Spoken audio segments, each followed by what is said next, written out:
اعوذ باللہ من الشیطان الرجیم بسم اللہ الرحمن الرحیم الحمد للہ الذی هو عدة عند الشدة وغوث في الكربة والصلاة والسلام على رحمة للعالمين سیدنا ومولانا ابی القاسم محمد اللہم صل علی محمد وآل محمد وآلہ الطیبین الطاہرین المعصومین المظلومین المنتجبین الاخیار سیما الامام الہمام والبدر التمام بحر الحقائق مبین المشکلات والدقائق لسان اللہ الناطق جعفر بن محمد الصادق صلوات اللہ وسلامہ علیہ ولعنۃ اللہ علی اعدائہم اجمعین من الآن الى قیام یوم الدین اما بعد فقال اللہ تبارک و تعالی فی کتابہ المبین بسم اللہ الرحمن الرحیم وسیعلم الذین ظلموا ای منقلب ینقلبون۔ ناظرین کرام، سورہ شعراء کی آخری آیت کی تلاوت کا شرف حاصل کیا، جس کی تفسیر میں میرے مولا امام محمد باقر علیہ الصلاۃ والسلام کا ارشاد گرامی ہے وَسَيَعْلَمُ الَّذِينَ ظَلَمُوا آلَ مُحَمَّدٍ حَقَّهُمْ أَيَّ مُنْقَلَبٍ يَنْقَلِبُونَ۔ ان قریب وہ لوگ جان لیں گے کہ جنہوں نے آل محمد کے حق پر ظلم کیا، ان کے حق کو غصب کیا، کہ ان کا کیا ٹھکانہ ہے۔ یہ آیت وہ آیت ہے جس آیت کی تلاوت حسین ابن علی کے کٹے ہوئے سر نے کی تھی، اور اس سے ملتی جلتی اور بھی بہت سی آیات ہیں قرآن مجید میں، جن میں جہاں جب ظلم کا تذکرہ ہوا تو میرے مولا نے فرمایا یہاں پر ظلم سے مراد آل محمد پر ڈھائے گئے مظالم ہیں۔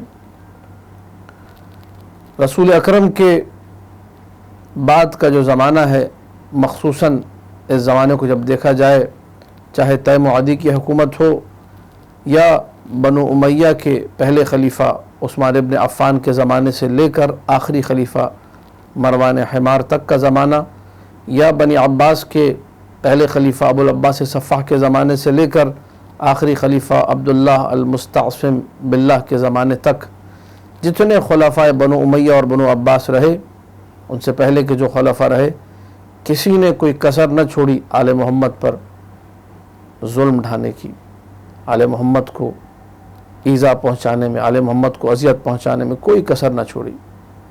جتنی اذیت دے سکتے تھے انہوں نے دی۔ امام جعفر صادق صلوات اللہ وسلامہ علیہ کا زمانہ بڑا عجیب ہے۔ 83 ہجری 17 ربیع الاول جمعہ کا دن فجر صادق کے وقت امام صادق صلوات اللہ وسلامہ علیہ کی ولادت نورانیہ ہوئی، اور 148 ہجری شوال کا مہینہ، اب مورخین میں اختلاف ہے کہ 15 شوال یا 25 شوال، دونوں تواریخ شیعیان حیدر قرار مناتے ہیں اور منانی چاہیے۔ اس دن شہادت واقع ہوتی ہے۔ رجب کا شوال کا مہینہ ہے، اور بعض نے رجب کے مہینے کو بھی شہادت کے حوالے سے ذکر کیا ہے۔ بہرحال شیعیان حیدر قرار جس تاریخ میں چاہیں اس شہادت کو منا سکتے ہیں اور اس امام ہمام کا ذکر کر سکتے ہیں۔ عرض خدمت یہ ہے کہ امام علیہ السلام کی جب حیات طیبہ کا مشاہدہ کرتے ہیں، اپنی زندگی کے ابتدائی 12 سال، کم سنی کے وہ 12 سال جو اپنے جد امجد امام زین العابدین علیہ السلام کے ساتھ گزارے، اس کے بعد 19 سال اپنے والد ماجد امام محمد باقر علیہ الصلاۃ والسلام کے ساتھ گزارے، پھر 34 سال کا اپنا عرصہ امامت۔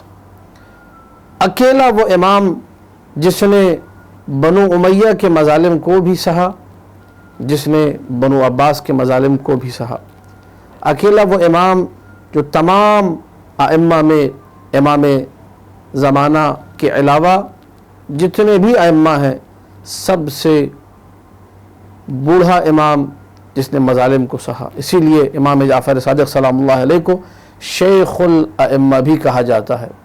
اماموں میں سب سے زیادہ بڑی اور طویل عمر پانے والے امام، کم سے کم 65 سال علماء نے ذکر کیا۔ علامہ مجلسی نے جلال العیون میں 70 سے 72 سال تک کی عمر کا ذکر کیا ہے۔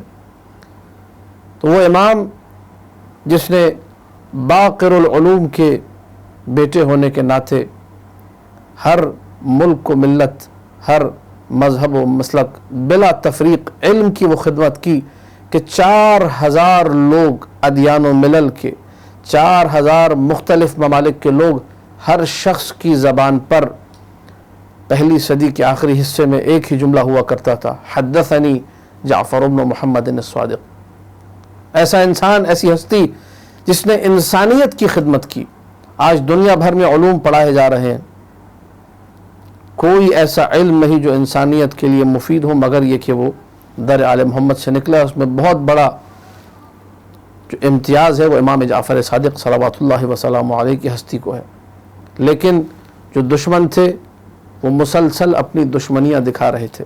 میں چونکہ یہ مختصر سا جو تصویری ٹکڑا، متحرک تصویری ٹکڑا ویڈیو کلپ آپ کے سامنے پیش ہو رہا ہے، اس میں شہادت امام جعفر صادق اور ان پر ڈھائے گئے مصائب کا تذکرہ کرنا ہے، اور اس حوالے سے عرض کروں کہ روایات بے شمار ہیں، روایات بہت زیادہ ہیں۔ علامہ مجلسی نے جلال العیون میں ذکر کیا 5 مرتبہ، اور اس سے زیادہ بھی روایات ہمارے پاس ہیں کہ امام جعفر صادق کو قتل کرنے کا منصور دوانقی نے ارادہ کیا، اور اس قتل کے علاوہ جو کئی گستاخیاں انجام دی، قتل کی سازش کے علاوہ جو اذیتیں دی وہ الگ ہیں۔ کبھی مدینہ میں اپنے بندے کو بھیج کر گھر میں چاروں طرف سے آگ پھینکوائی، اور جب گھر کو آگ لگ گئی تو امام جعفر صادق یہ کہتے ہوئے گھر سے نکلے، انا ابن ابراہیم خلیل اللہ، میں ابراہیم کا بیٹا ہوں۔ جب ابراہیم کے لیے آگ ٹھنڈی ہو سکتی ہے تو میرے لیے بھی ٹھنڈی ہو سکتی ہے۔ لیکن کیا عالم کرب رہا ہوگا، کتنی اذیت ہوئی ہوگی اہل بیت کو کہ جب کسی گھر میں آگ لگی ہو، کس طریقے سے گھر والے، کس طریقے سے محارم، کس طریقے سے خواتین ایک کمرے سے دوسرے کمرے کی طرف دوڑ رہی ہوں گی، وہ کیا کرب، وہ کیا مصیبت، وہ کیا اذیت ہوگی، اس کو امام جعفر صادقی سے پوچھا جا سکتا ہے۔ کئی مرتبہ امام کے جد امیر المؤمنین سلام اللہ علیہ کو ان کے سامنے ناسزا کہا گیا۔ امالی توسی دوسری مجلس میں یہ روایت تحریر کی ابو جعفر توسی رحمۃ اللہ علیہ نے، کہ راوی یہ کہتا ہے کہ جب محمد و ابراہیم عبداللہ ابن حسن کے بیٹوں کو قتل کیا گیا تو منصور اللعین نے ایک شخص کو مدینہ کا گورنر بنا کے بھیجا جس کا نام شعبہ ابن اقال تھا۔ شعبہ ابن اقال جب مدینہ پہنچا تو پہلے ہی جمعے میں جو جمعہ آیا تو اس نے سارے مدینے والوں کو جمع کیا، اور اس کے بعد ممبر پر گیا، حمد و ثنا، اور حمد و ثنا کے بعد یہ کہنے لگا، ان علی ابن ابی طالب شق عصا المؤمنین، شق عصا المسلمین وحارب المؤمنین۔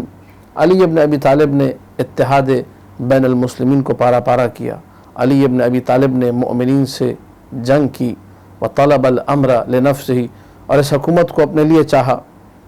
پھر اس کے بعد وہ جملے دہرانا نہیں چاہوں گا، جو گستاخیاں اس نے کی حوالہ میں نے دے دیا، آپ لوگ پڑھ لیجئے۔ جب اس نے یہ ساری گستاخیاں کی تو گورنر بن کر آیا تھا، ظالم بادشاہ کی طرف سے گورنر تھا، کسی میں جرأت نہ تھی شعبہ ابن اقال ملعون کو کوئی جواب دیتا۔ راوی یہ کہتا ہے کہ ایسے میں نے دیکھا کہ مسجد میں ایک شخص کھڑا ہوا جس کے تن پہ پرانا لباس تھا، اس نے حمد و ثنا کے بعد کہا شعبہ ابن اقال کو مخاطب کر کے کہ تو نے جس خیر کا ذکر کیا ہم اس خیر کی اہلیت رکھتے ہیں، اور جس برائی کی تو نے ذکر کی، تو اور جس نے تجھے گورنر بنا کے بھیجا ہے، تم دونوں اس کے لیے سزاوار ہو۔ اس کے بعد اس شخص نے پکار کر کہا ارجع معذوراً، پلٹ جا اس عالم میں کہ تو بدبختی کو اپنے لیے خرید چکا ہے، گناہوں کو اپنے لیے خرید چکا ہے، مذموماً، تیری مذمت ہو رہی ہے۔ اگرچہ اس کو کوئی جواب دینے والا نہ تھا لیکن سب اس کو برا ہی سمجھ رہے تھے۔ جس لب و لہجے میں اس شخص نے گفتگو کی، جس لب و لہجے میں اس شخص نے پکار کر جواب دیا، تو اس وقت اس گورنر شعبہ ابن قال کے پاس کہنے کو کچھ نہ تھا. فبہت الذی کفر، چپ چاپ ممبر سے اترا اور مسجد سے نکل کر چلا گیا. جب میں نے پوچھا یہ کون ہستی ہے، یہ کون شخص ہے، اس نے ایک حاکم کو، ایک گورنر کو چپ کرا دیا، تو مجھے بتایا گیا ھذا جعفر ابن محمد ابن علی ابن حسین ابن علی ابن ابی طالب صلوات اللہ وسلامہ علیہ. یہ جعفر صادق ہے. یہ جعفر صادق کے مصائب میں سے ایک مصیبت ہے کہ ان کے جد امجد کو ان کی نگاہوں کے سامنے، ان کی سماعت کے سامنے برا کہا جائے، ان کی شان میں گستاخی کی جائے، بدزبانی کی جائے. لیکن میرے مولا نے یہاں پر احتجاج کیا اور تاریخ نے اس احتجاج کو ریکارڈ کیا. لیکن بہت سارے ایسے مقامات تھے جہاں پر دشمن یہ چاہتا تھا کہ اپنی پھونکوں کے ذریعے سے اس نور الہی کو بجھا سکے، لیکن اللہ کا ارادہ کچھ اور تھا. کئی مرتبہ کی سازش منصور دوانقی، کئی لوگ جاتے منصور دوانقی کے پاس شکایت لگاتے. اس روایت کو الخرائج والجرائح میں قطب الدین راوندی نے ذکر کیا ہے.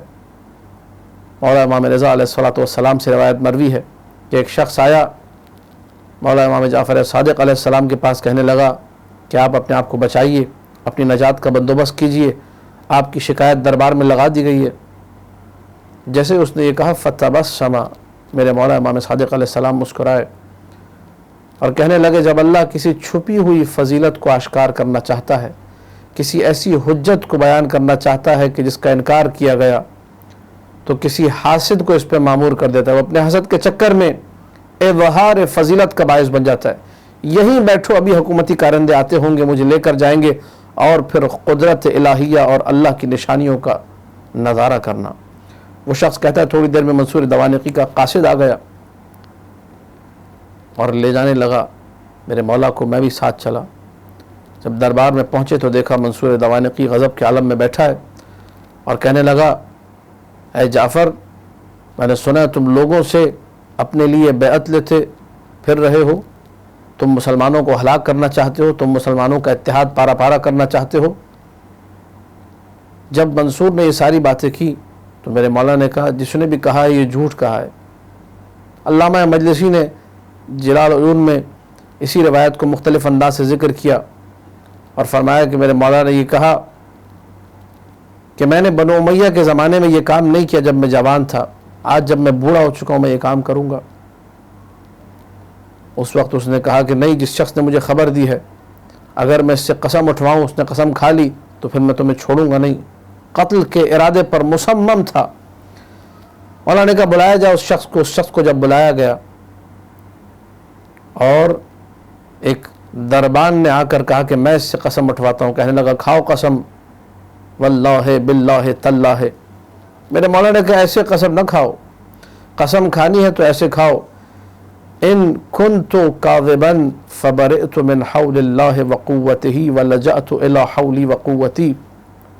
اگر میں جھوٹا تھا تو میں اللہ کی حول یعنی اللہ کی قوت سے، اللہ کی مشیت سے، اللہ کے ارادے سے بیزار ہوتا ہوں، باہر جاتا ہوں اور اپنی قوت، اپنے ارادے، اپنی مشیت کا سہارا لیتا ہوں، اپنی قدرت کا سہارا لیتا ہوں اگر میں جھوٹا ہوں. جیسے ہی اس نے یہ جملے دہرائے تو جعفر صادق صلوات اللہ وسلام علیہ کے لبھائے مبارک پہ یہ جملے آئے اللہم ان کان کاذبا فامتہ الساعہ. بار اللہ اگر یہ شخص جھوٹا ہے تو اس کو ابھی اسی وقت موت دے دے. فمستتم کلامہ حتی سقط علی وجہہ. ابھی میرے مولا کا کلام تمام نہیں ہوا تھا، میرے مولا کی گفتگو مکمل نہیں ہوئی تھی کہ یہ ملعون شخص منہ کے بل زمین پہ گر پڑا. اور ایک روایت کے مطابق جس طرح کتے کی زبان باہر نکلی ہوئی ہوتی ہے، اس شخص کی زبان باہر نکلی ہوئی تھی.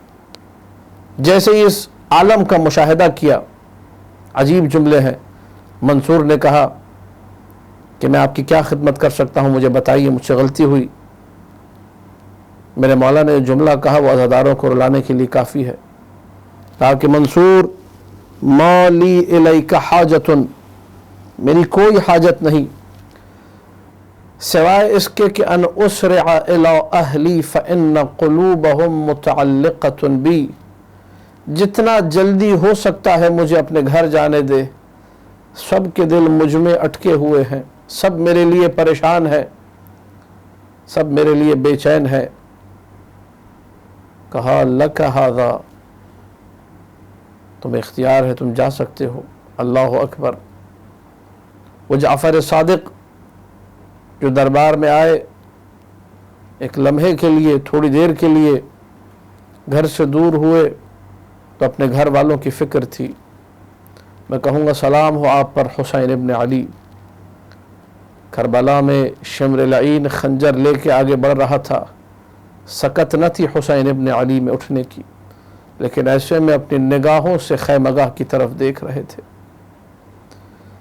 مصائب ختم ہے ذات حسین ابن علی پر، انہی مصائب کے تذکرے کا، انہی پہ گریے کا جعفر صادق سلام اللہ علیہ نے حکم دیا، بارہا حکم دیا۔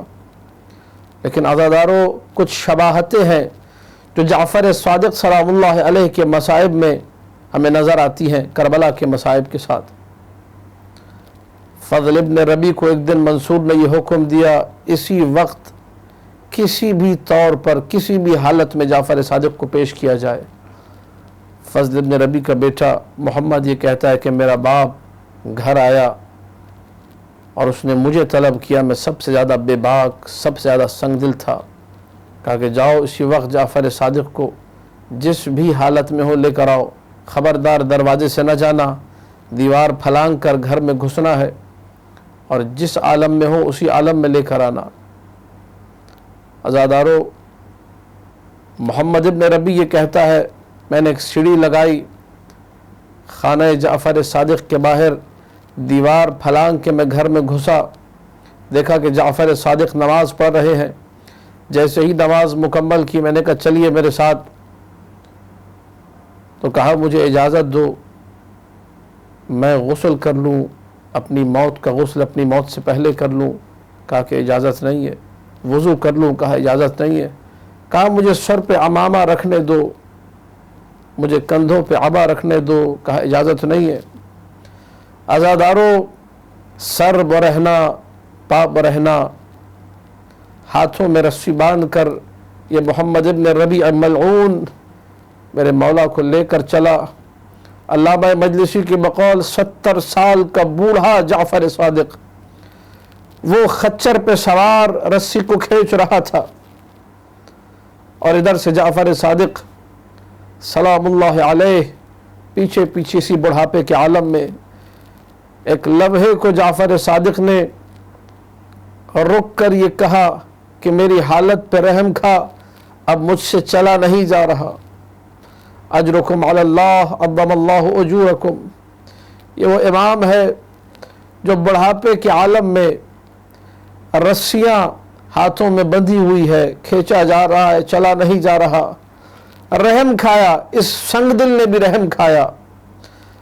میں کہوں گا بڑی شباہتیں ہیں کربلا کے ساتھ، عزاداروں کے ذہن منتقل ہو چکے ہوں گے، لیکن ایک ایسا بھی امام نظر آتا ہے تو چل نہیں رہا تھا، صرف اسے دھوپ میں اتنا کھڑا رکھا گیا کہ وہ سائے کی تمنا کرتا رہا، مجھے سائے میں جانے دیا جائے۔ تب کوڑوں کی برسات ہوئی۔ نہ جانے اہل بیت کی کیسی کیسی مصیبتیں ہیں۔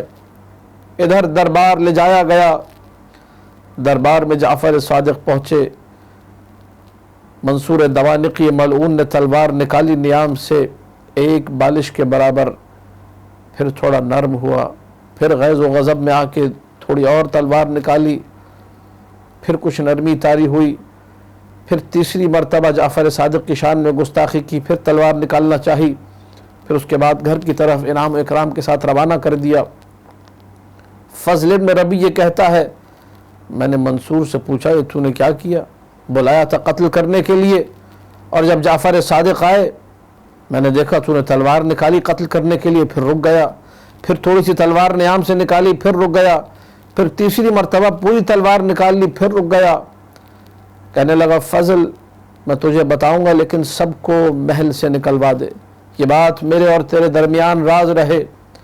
جب میں نے تلوار نکالی جعفر صادق کے قتل کے ارادے سے تو ایک لمحے کو میرے سامنے رسول اللہ آ گئے اور مجھے کہا کہ اگر تو نے میرے بیٹے کو قتل کیا تو اچھا نہ ہوگا۔ دوسری مرتبہ پھر میں نے تلوار نکالنا چاہی، پھر میرے سامنے رسول اللہ آ گئے۔ تیسری مرتبہ پھر رسول اللہ نے مجھے ڈرایا، پھر ڈر کے مارے میں نے جعفر صادق کو واپس کر دیا۔ عزادارو 7 سے 8 یا 9 دفعہ قتل کی سازش ہوئی۔ آخر میں جب وقت آیا، جب رضن بقضائہ و تسلیما لامرہ کی منزل آئی، انگوروں اور اناروں میں زہر ڈلوا کے ملعون منصور دوانقی نے بھجوایا۔ میرے مولا نے جب یہ زہر کھایا، یجود بنفسہ، تڑپ رہا تھا میرا مولا، ویتقیع، الٹیاں ہو رہی تھی، اخضر لونہ، جسم پورا ہری رنگت اختیار کر چکا تھا، جگر کے ٹکڑے ایک ایک کر کے مولا اگل رہے تھے۔ نہ جانے موسیٰ کاظم نے کیسے دیکھا ہوگا، لیکن یہ آل محمد کے لیے نیا نہ تھا۔ مولا حسن مجتبیٰ نے بھی اسی عالم میں اپنی زندگی کو ختم کیا تھا، اپنی زندگی کو تمام کیا تھا کہ زہر کے نتیجے میں جگر کے ٹکڑے کٹ کٹ کے گر رہے تھے۔ عزادارو، کچھ ہی وقت گزرا، شوال کی 25 تاریخ 148 ہجری، یہ وہ عجیب دن تھا جب مدینے میں زلزلہ برپا ہوا۔ مدینے والوں کو اطلاع ملی کہ جعفر صادق اب اس دنیا میں نہ رہے۔ انا للہ و انا الیہ راجعون۔ وفیات الائمہ میں بحرانی صاحب نے یہ لکھا، تزعزعت المدینۃ باہلہا، پورے مدینہ میں ایک زلزلہ برپا ہو گیا۔ ساری خواتین، ساری سیدانیاں، سب لوگ اپنے گھروں سے نکلے، وا امامہ وا سیدہ وا جعفرہ، چاروں طرف یہ فلک شگاف نعرے تھے، ہر کوئی جعفر صادق کا غم منا رہا تھا۔ امام موسیٰ کاظم صلوات اللہ وسلام علیہ وا ابتاہ کے نعرے بلند کر رہے تھے۔ عزاداروں، لوگوں نے دیکھا موسیٰ کاظم رو رہے ہیں، لوگوں نے دیکھا اس کرب کے عالم میں میرے مولا نے جعفر صادق سلام اللہ علیہ کو غسل دیا، کفن پہنایا، ایک عظیم الشان جنازہ برپا ہوا۔ چاروں طرف لوگ غم کے عالم میں تھے، کرب کے عالم میں تھے۔ وہ کیفیت تھی جس کیفیت کو بیان نہیں کیا جا سکتا۔ جب جنازہ لے جایا گیا تو بقیع میں اپنے جد کے ساتھ، اپنے بابا کے ساتھ جعفر صادق کو مدفون کیا گیا۔ ہزاروں لوگوں نے شرکت کی اس جنازے میں۔ چاروں طرف غم غصے کی ایک لہر دوڑی ہوئی تھی، چاروں طرف ایک کرب کا عالم تھا۔ میں کہوں گا میرے مولا، آپ کا جنازہ اٹھا، بڑی شان سے اٹھا۔ چاروں طرف لوگوں نے تابوت کو کندھا دیا، چاروں طرف لوگوں نے موسیٰ کاظم کو پرسا دیا، لیکن ایک وہ بھی جنازہ تھا جو کربلا میں لاشے کی صورت میں پڑا ہوا تھا سرزمین کربلا پہ۔ کوئی جنازے کو اٹھانے والا نہ تھا، کوئی غسل و کفن دینے والا نہ تھا۔ ارے جو بچے تھے، جو لاوارث تھے، جن کا اب کوئی وارث نہ تھا سوائے خدا کے، ان کو کوئی پرسا دینے والا نہ تھا۔ ہاں، اتنا ضرور تھا کہ جیسے ہی العطش کی صدا بلند کرتے تھے حسین کے پیاسے بچے، تو کوڑوں کی صدائیں اس کے بعد بلند ہوتی تھی، تازیانوں کے بعد چیخوں کی آوازوں کی صدائیں بلند ہوتی تھی، چاروں طرف آہ و بکا بلند ہوتا تھا۔ الا لعنت اللہ علی القوم الظالمین وسیعلم الذین ظلموا اول محمد ای منقلب ینقلبون۔